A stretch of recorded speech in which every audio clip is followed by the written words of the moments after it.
Mbote partout dans le monde, bozo landa biso na cadre émission Kindoki politique, émission na bino bolingaka mingi, ya analyse politique tozaka toujours wana pona kopesa bino ba analyse sur ba fait d'actualité, ko bisa bino ni les oleka le pourquoi de choses ba mituna bo mituna ka tozala kawana pona ko benga ba expert pe ko manyola yango malamu pour ko toyeba lolenge ni mboka na biso ezali ko kambama po ezape constitutionnel ko yeba que mutu nyonso esengeli a participer na gérance ya mboka na ye pour que ensemble to kenela mboka liboso yelo lokola na bomesano nazala kanga moko te na plateau nazali bongo na ndeko Chris Mukendi azali communicateur ya lingomba politique FDC ya président ya Sénat Modeste Bat Lukwebo na elongo tokosola mwa mingi na etali bongo ba actualité politique ya mboka na biso entre autres éruption volcanique et salemaki na Goma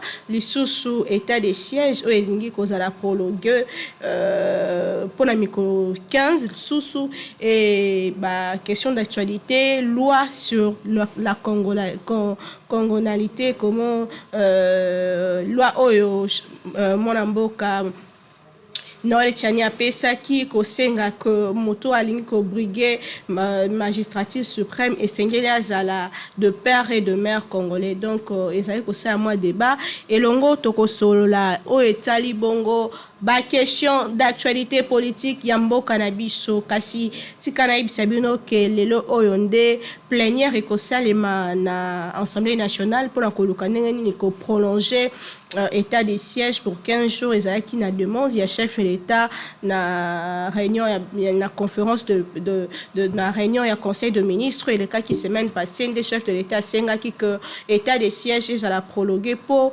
misala o ezali ko salema kuna na Nord Kivu pe na Ituri nanu esilite et pona o etali bongo bande ko na biso a Goma boyeba que selon observatoire volcanologique ya Goma lobby eleki ba enregistré qui au moins 61 tremblements de terre mais ezali de faible intensité pour ezali vraiment koyoka na pe mis makasi penza te mais danger esili nanu te selon ba scientifique danger ezali kaka yango basenga ki population ezala nanu musika ya ville ya Goma kasi loko ya biso tozaka teti population congolaise mingi si bazongi lobi déjà nazalaki na contact na ba de komosusu ya Goma o bazoloba ke bazokoka kozala déplacer te bazozonga alors que déplacement na évacuation ezaka kaka pona bolamu ya kobatela bino kobatela ko obungisa loko mais obatela bomo ina po bomo inde kosala ke lobi ozwa oyo ozalaki nango wana ezali conseil to kokota na émission ya mokola lelo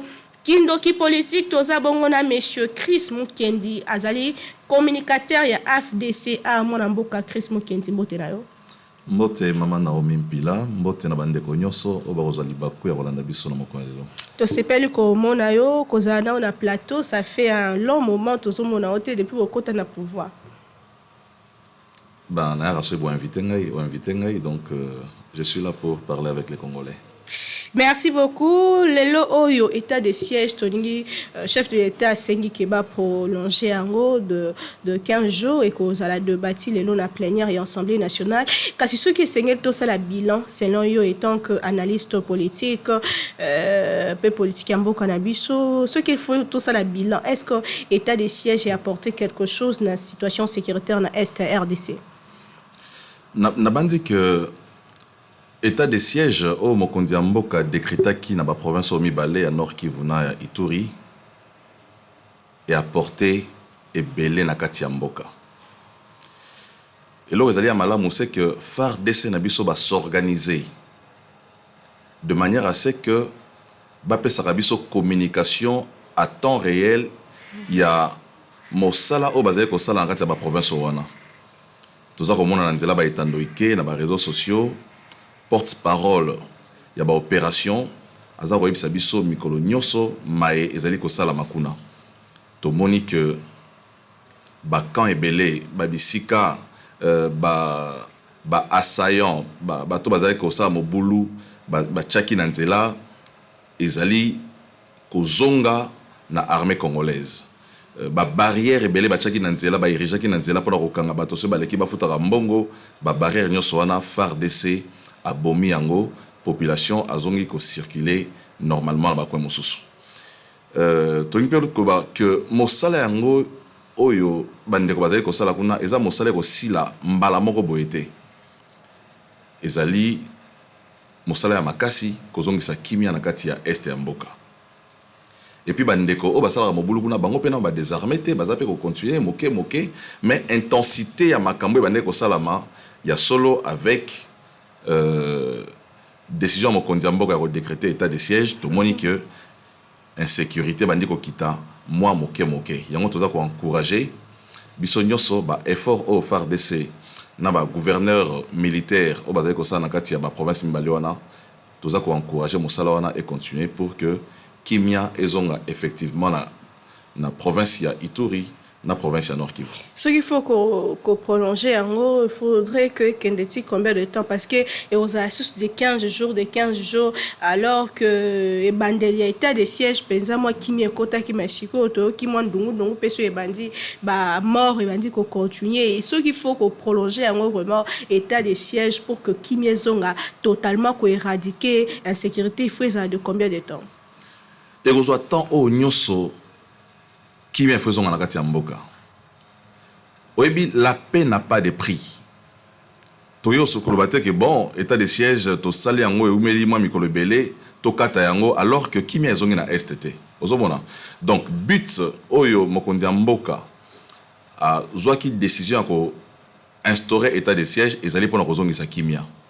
Aussi longtemps que kimia kozala ezongité, je pense que Assemblée nationale na Sénat va continuer que prolonger conformément à la Constitution de 15 jours état de siège pour que kimia ezonga effectivement la kati ya mboka. Donc ndena otikoloba que kimia ezana prité, la paix n'a pas de prix, tokoloba te que tokata yango alors que bandeko na biso o bazali kuna kimia na ezongité. Donc je pense que yamala mon akati la Constitution ezali que Constitution pe katité lobi que bo mokonzi mboka fo ba asenga prolongation kaka mbala moko mibale to misato te. Constitution est limitée à noter. Constitution lobi que au bout de 30 jours il faut prorogation ezala il y a 15 jours accordés par les parlements. Donc yango au salama le long l'Assemblée nationale mais na Sénat au salama lobby vendredi bango pe ko examiner possibilité parce que ça mon salama na parlement mobimba Assemblée nationale na Sénat bango de bazo pesa mokonzi mboka nzela ya poursuivre avec état de siège. To le bela o état de bongo misolo na o état de bongo état de siège tango ezala qui lancé après quelques temps après au moins une semaine de gouvernement qui kosenga que ba disposer ba moyen pour na o état de siège to mona ki pe ba yike côté le mapolo kosenga ba fonds de solidarité pour na kosunga ba yi FARDC a ezo za la prolonger mosolo ya ko prolonger ka yango ndongo zolo ba tout moment et komona na diku. N'a pas dit que les situations qui prévues. Mais le roi Balobaka diriger c'est prévoir. N'a pas dit que mokonzi mboka na gouvernement cheval de bataille na bango ezali kimia na est ya mboka. Na otiko loba awa que la paix n'a pas de prix. Donc ça veut dire que le gouvernement congolais a ménagé aucun effort pour que kimia zonga na kati ya est ya mboka. Donc ce qui ba moyen sengi ezala focaliser na bangambo ya ba province mibale na pona kimia ezonga gouvernement ebi kezali priorité na e akocha misolo pour que kimia ezonga effectivement na est mais au monipe bon nengo tikoloba effort ya solidarité ya Congo mobimba tozali uni biso nyonso tozopesa maboko na ezali kosala na est pour que bandeko na biso bazala malamu lokola biso na Kinshasa pe tozana kimia yo adera ki na likanisi européen sambo on peut ba FARDC na coadhérer na j'ai pas compris coadhérer na likanisi yango parce que il y a des gens batelema qui pona kosenga ke fort de solidarité ça ezali likanisi ya malamu au congolais nyoso asengali coadhérer na yango obi na sepelaki parce que même na niveau ya ba téléphone hein na sala publicité ya réseau mo ya communication awate hein mais réseau ya communication ngana sala nango so koti na kati ya ba menu na bango place mo na moni ba komi soutien na bandeko ya FARDC. Donc oyepe à partir à téléphone na yo koti na kati ya soutien bandeko ya FARDC oyepe oti na tamso $1 $5 ezali kanisi ya malamu mosala FARDC ezali ko sala ezali mosala pona bien ekolo mobimba eza ko senga congolais nyonso o alingi mboka oyo o alingi kimia ezonga o alingi que l'économie na biso est à la florissante o alingi que la population na biso va se déplacer na kobanga te. Je pense que Congolais nyonso adhéré na fonds de solidarité au wana. Tout le monde qui va député, va banda qui yango, va sénateur, va oti kolanda. Et je pense que l'acteur politique peut moto ainsi qu'azali ko s'organiser pour que va constituer ma caisse ya fonds de solidarité na FARDC. Ezali likanisi ya malamu o Congolais nyonso o azala mois 1000 francs, 2000 francs à kokipe ko participer pour na kosunga bandeko na biso ya FARDC bazong sa kimia na mboka. Tozo continuer l'émission Kindoki politique ya mokona lelo toza bongo na monsieur Chris Mukendi o azali bongo communicateur ya FDCA elongo na ye tozo koba ko discuter na o etali ba actualité politique ya mboka na biso. Monsieur Chris Mukendi to lobela éruption volcanique ya Nyiragongo et salemaki le samedi 22 mai et esa catastrophe naturelle ya munene o BBC babiloko ya batu et puis plus de 30 morts déjà ezala qui compté likambo yango yo ozwaki yango lolenge nini to mona yo oyo ekoki kozala na ngambo ya bandeko ya Goma eza nini? Ezali mo ya compassion, ezali kotémoigner mpe na bandeko wana solidarité na biso oyo ekomi ezali likama catastrophe naturelle moto prévoyaki yango azali te. Donc omoni biso toza baafricain toza bacongolais soki matanga ezali na lopango ya bavoisin na yo ogepeta muso kolala kuna ataba oza ndeko na ete ata yo oza mungala kolala na lopango ya Mukongo po azana matanga na lopango. Donc ezali mode na biso ya revivre comme ba congolais o ekomi na Goma etali congolais nyoso. Je pense que biso nyoso toza na bandeko to bala na bangambu ya bato ba Goma bango pe babala na bangambu na biso Congo ezali toza uni na kati ya diversité o wana. Donc malheur ekomi le bandeko wana et chokaki moto nyoso ozomona tozo témoigner vraiment compassion na biso na solidarité et puis tozali ko encourager ba effort au gouvernement congolais azali ko déployer pour la prise en charge ya bandeko o ya Goma na o etali kolia na bango na o etali même ce qui est suffisant pour bandeko mosusu bazo continuer kolia kino lelo. Non, je pense que la campagne Moussou ça la matin Moussou na réseaux sociaux la campagne de diabolisation que le gouvernement ça la non je pense que il faut pas tout politiser catastrophe naturelle. Il faut pas tout politiser drame comme les populations congolaises. Et ça la moto moroté à ko sepela parce que bandeko na biso ya est bazo zanga eloko ya kolia bazana moyen ko se déplacer à la suite de la catastrophe naturelle. Donc il faut ba politicien tout ba ça la part des choses entre eux ezali politique na o ezali bolingo solidarité en tant que nation oye comme lelo ezali te ya ko lobake non tala ko tunde baza ko sala ba tiki non je ne pense pas. Gouvernement azali ko déployer ba effort nyonso ezali possible oyebi que même aéroport na biso ya Goma ezali accessible été avion moyen kita so kuna ezali te. Donc ça veut dire que tango biloko zo kende kuna il faut ezwa ba chemin o ezali détourner.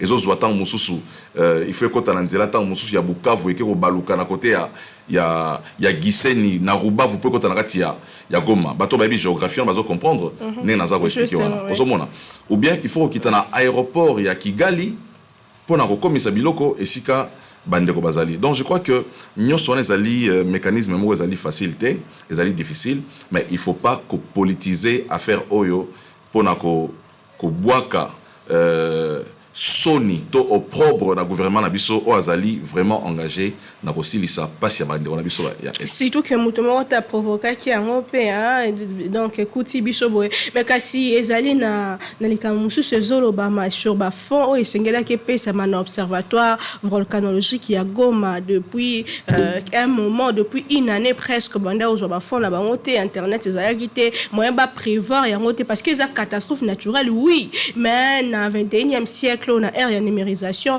il y a des scientifiques qui ont que même si on a date na année 2021 par exemple volcan et qui a l'éruption donc tout ça n'est pas déplacé et là on est salama quitté parce que mon soleil a quitté il est là on a lundi député Kolobak bengisi ministre de la recherche scientifique pour à expliquer soit pour bango observatoire balobi que mbongo ezala kité kasi mbongo ebandé ko bima ebandé ko komate yo analyse no ezani. kolobake mbongo bane ko komate naza na information o wana te mais ngana inga lobake o ekomi il faut interpeller biso ko pesa moyen na ministère ya recherche scientifique ezaka pona likambo ya volcan te soko tali budget na biso tango ifotama à l'Assemblée nationale par nini ba député na biso o bazo bengisa ministre de recherche scientifique lelo par nini ba député ba réservaka na recherche scientifique na kati ya mboka il représentera même pas tant mususu un budget il y a budget à mboka ozomona donc je crois que o ekomi lelo il faut interpeller biso nyonso pour que to ba priorité en tant que nation ezali nini na o etali kotonga mboka na biso. Donc je pense que prochainement à partir de likambo ekomi je pense que mokonzi ya mboka na gouvernement va comprendre que ils ont un secteur où la vie nationale et que vous allez négliger la recherche scientifique. N'a pas dit que ministre de la recherche scientifique a même un élément où ils allaient probant, où ils allaient pour justifier, mais où ils salamaki, où ils sali que volcan où ils ont habité par surprise. Hein? Donc, Torolanda ba réponse na et puis Toroyeba, il y a des éléments où ils allaient crédibles. Hein? Et ça là que Congolais nyonso azala éclairé na maïzaï ko salama mais na lobby to komi biso nyonso interpeller na loko il faut to tchaba moyen où ezali conséquent na recherche scientifique où il permettre que ba scientifique ba surveiller non seulement volcan ba domaine mosusu to na ba domaine ya ba innovation ba domaine mosusu na mboka na biso faut ba recherche et salama pona ko to anticiper à makambo na kati ya mboka to za surprise donc na bandi que mosala ne kosala mais puis ba député na budget ba voter na septembre oyo ba ko tcha moyen ebele na ministère wana pour prévoir makambo ekomaki lobby. Vraiment, il faudrait prévoir parce que le but que gouverner, c'est prévoir. Il faudrait vraiment voir comment prévoir les choses pour que la catastrophe et si on prend la bise sauter, et ça vraiment pas trop bien, mais la population c'est le but que négligence, c'est ça qui vraiment mis une engambo il y a gouvernement congolais côté là que makambabo est commis et si on prendre bisognon et les autres aux bisognon sur côté parce que commis déjà et dans 10 ans tu risques de bosser dans les sous. Dans 10 ans, dans 15 ans, tu bosses n'est pas les sous bon. Donc, il faudrait voir comment qu'on paie sa solution à long terme pour que et le quoi boyer comme les sous. Tout le bel ouais, t'as les bonnes propositions à loi et à Noël Tchani et ça la débat les cambetali nationalité congolaise et ça la moto azali ko briguer mandat ya président de la République azala de père et de mère congolais les candidats bino ba ya AFDCP ayo particulièrement les années. Le kanisi nabiso AFDC na oetali question à nationalité na projet de société nabiso AFDC toloba que biso zali pour na double nationalité na kati ya projet nabiso toza na mondo lelo ezali ya kofungwama na oetali makambo ya nationalité tozobeta lisolo ya exclusivité ya nationalité congolaise mais bato mosusu baza na ba double nationalité na bamboka na bango.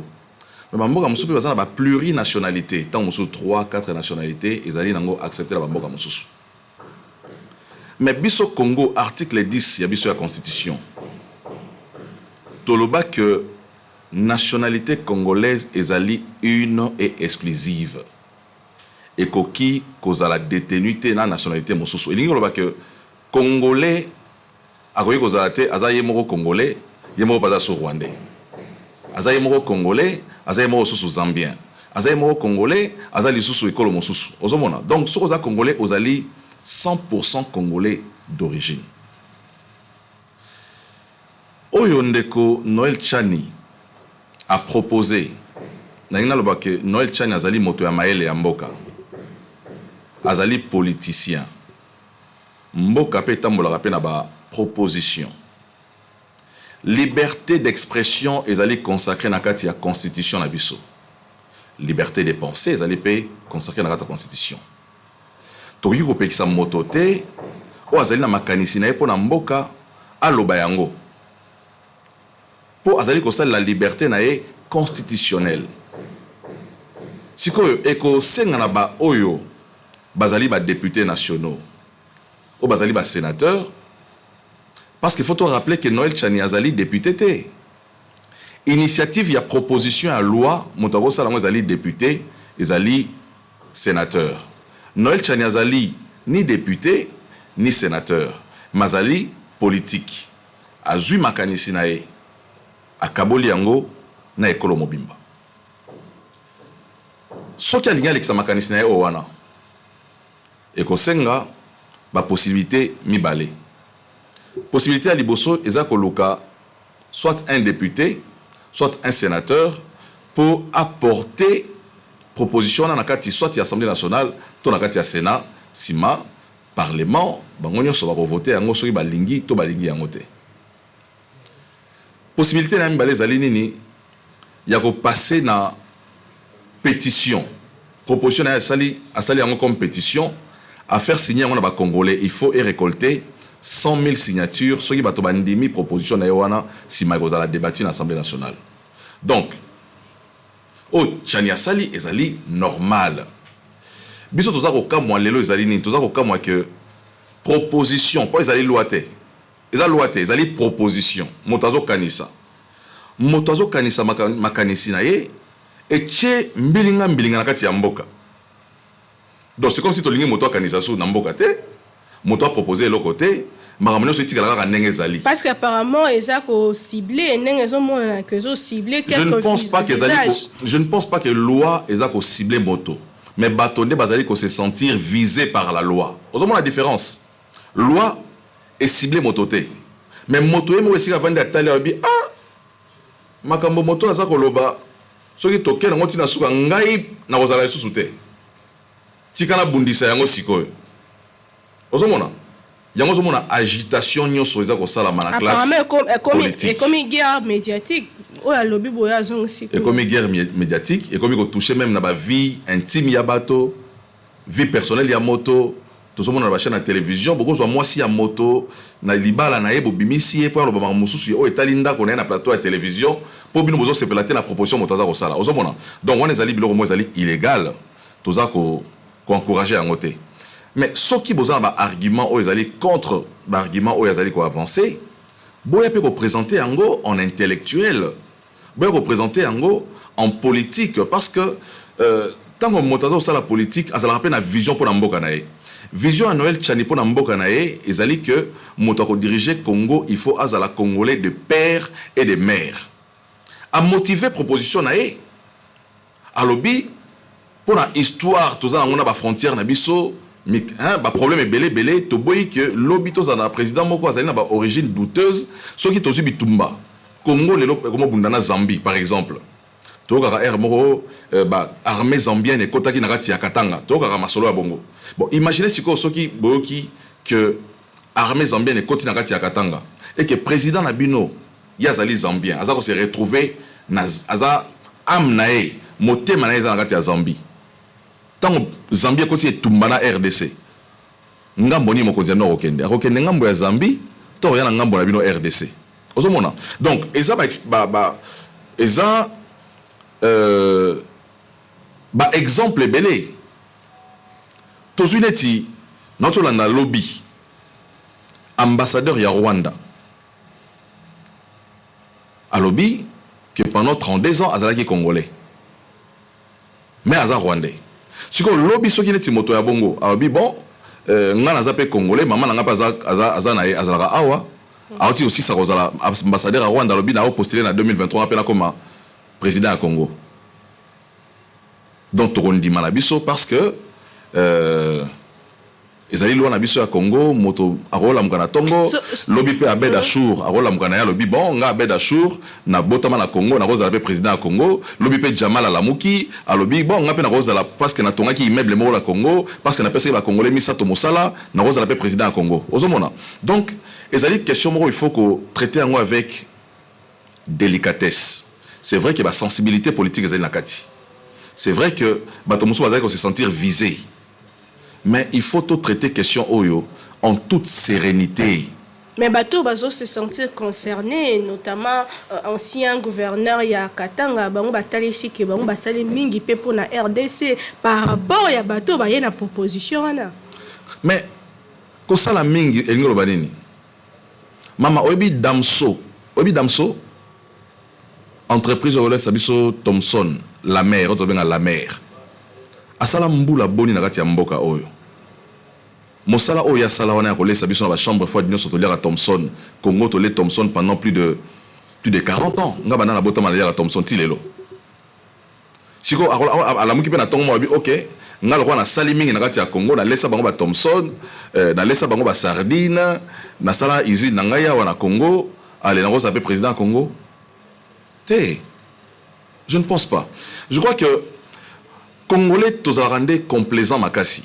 Tous le peuple moko azana monde azana complaisance le Congolais azalité. Congolais so bando lia mbongo na yo donc yumela na yo. Donc ata ozo sala makambo mibeko na bino ya mboka epekisi. Donc pona ye akangi na miso. Ozo mona mabe ya Congolais nazo boma Congo ye moko. Donc Noël Tchani azali Congolais azali proposition na ye. Mais ezali loité. Ya solo to moni ba Congolais belé baza ko adhérer na kati ya proposition na bato belé ba sepeli na ngo balobi ezali malamu. Mama tozana ba Sénégalais bavandi na Congo awa basali bambula belé na kato awa bandingari batonda babota bana bazali awa. Basa bandingari atalo bakalingala atangi na Monseigneur Moké atangi to msuna Shaumba. Donc mon na ba vacances akoki jamais kokoma président. Te ngala tuni. Na ba vacances akendaka na Sénégal. Babisi ba papa na ba parents na bazali kuna ba ndeko na ba cousin bazali kuna akenda kazonga ba pe Kinshasa. Mais il faut toyeba ko protéger pe mboka na biso te. Tant to cha moto na à la tête ya mboka, il faut toyeba moto ngo azali nani. Au moins na bozu président mo bo commission na mais okio atonga ba école na Tanzanie. Atonga ba immeuble na Tanzanie. Apesa bato mosala na Tanzanie. 50 millions de Tanzaniens bazu mosala ta musu pour na président Owana. Mais ça président mboka la bidon. Mais na mboka ta mususu a créé employé. Donc pour bino boloba pour protéger mboka na bino te pour protéger na bino te moto so roya na comme mokonzi. Mais intérêt o yazo accordé na mboka au place ya outi mboka ya bakoko na e. Est-ce que bakunda motolo na e?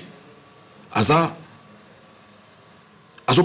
pesa miso makasi ne côté kuna. Intérêt na ezali kuna. Et c'est que les parents n'aient pas zalaka.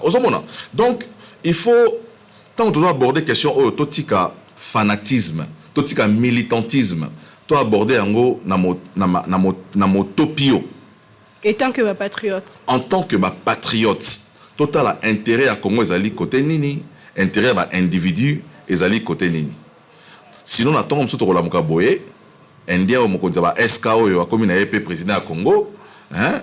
Oh ba moto ça oh mokonzi akini marché la mungi na tongo mo binga na sala ba magasin belé na Congo na ko mabé président osomona. Donc il faut tout meka ko protéger ezali ba proposition nga na adhérer nango personnellement na moni ezali malamo mais bon nga nazali minoritaire mais soki majorité ba congolais ba moni que loi o ya Noël Tchani ezali malamo pona mboka soki ba député nationaux ba sénateur ba moni que rosunga mboka pour mboka ezala infiltré te tozala mboka ezali infiltré na ba niveau nyonso armée na biso ezali infiltré nga na loba ikutu que loi Noël Tchani wana na moni ezali malamu ko sala ngo tina kati ya armée que moto pa kota armée congolaise il faut la congolais de père et de mère parce que lelo ba bitumba tozo vivre na est wana oyebi que ba troupe mususu pe o ba kota na kati ya armée na biso baza soit ba rwandais ba burundais ba ougandais baza na kati ya armée na biso bango pe baza ko fragiliser armée na biso makasi te ora pe ba général mutazo kamba a commis quelque part obi ki aza rwandais aza congolais te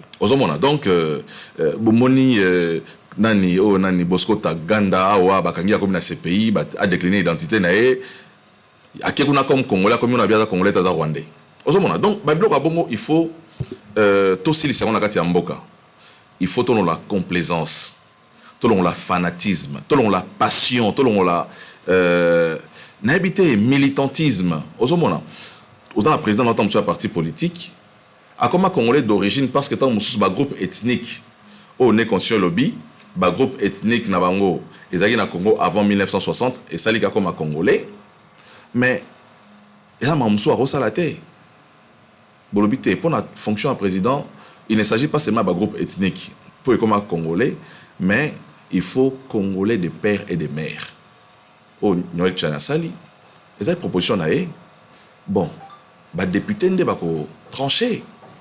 Ou reporter à mon assemblée nationale, bah trancher sur bah mon ezali malamu pour namboka, bah poni yango sur mon ezali mabe pour namboka, bah voter yango te. Bah député congolais de bako tranché to kenena ngambo to comme presque vraiment na suka tozolo ba malembe pour que kota pour que population vraiment à comprendre de quoi il s'agit ezalate intel aloba ki boye po mingi comme politique et comme le musique alobi boya zongo si boye vaut mieux réfléchir pour que to ba solution ya malonga to lo bela de kambetali FDCA.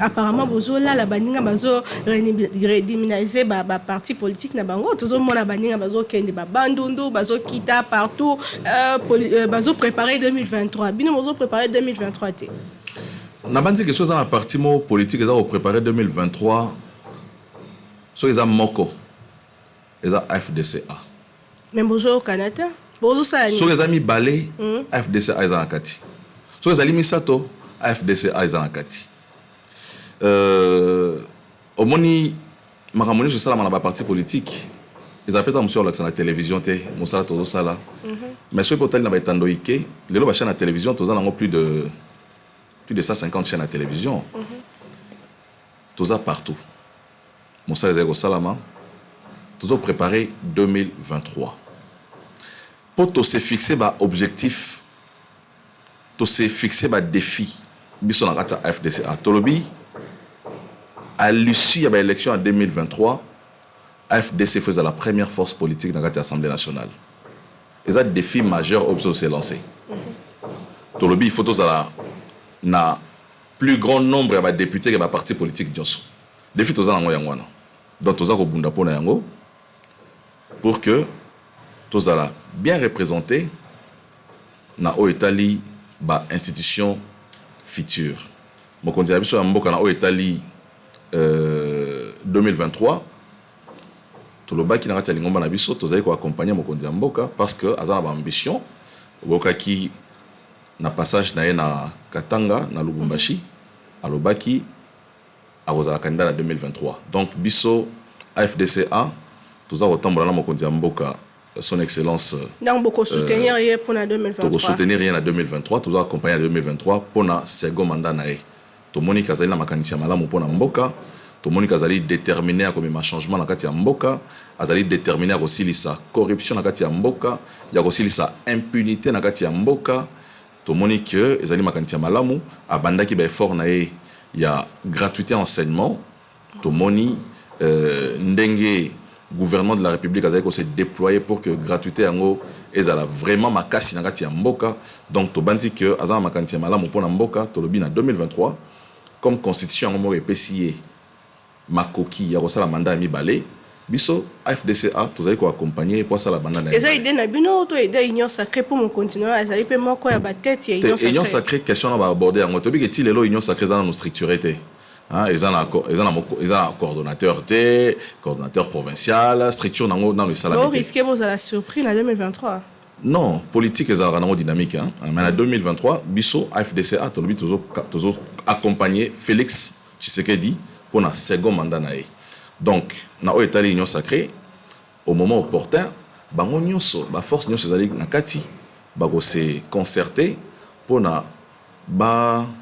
dégager unanimité autour de la candidature de Mokonzi Mboka. Donc, je pense que les Kamboyamaka, c'est côté côté.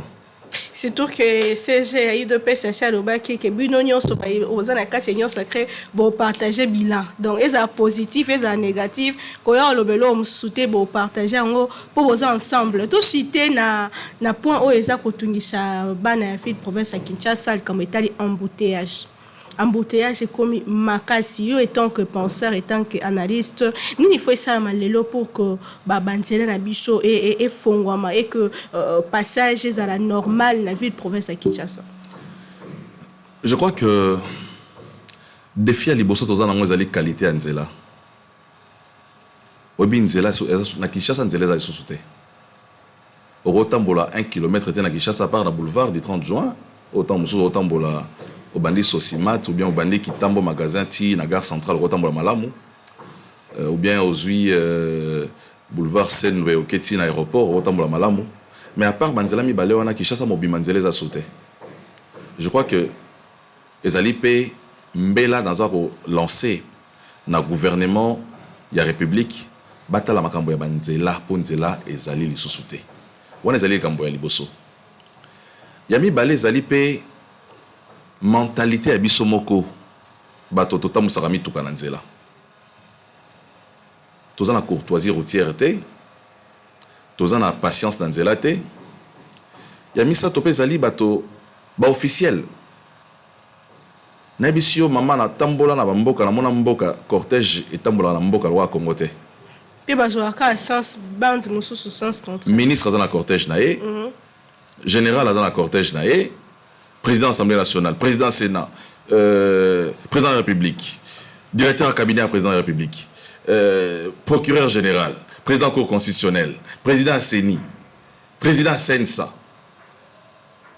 Nabiso motonyo ça dans la cortège naï. Donc ceux qui ont l'équipe boy.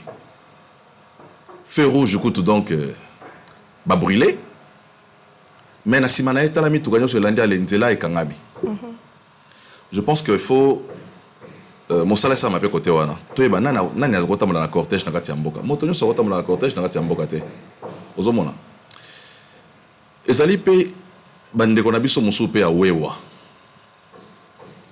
Oyo ba komisi Kinshasa lola Mali. Mais apparemment, oui, Kinshasa est comme le rôle à Ouagadougou. Oui, Wanda est la population quinoise. Parce que comment est chaud, le kangamozi, nga mo pe na zo wewa. Na matarape wewa so yinzela zate utali nzela obi mo obi mana mutu gezate. Na matarape wewa. Ozomona.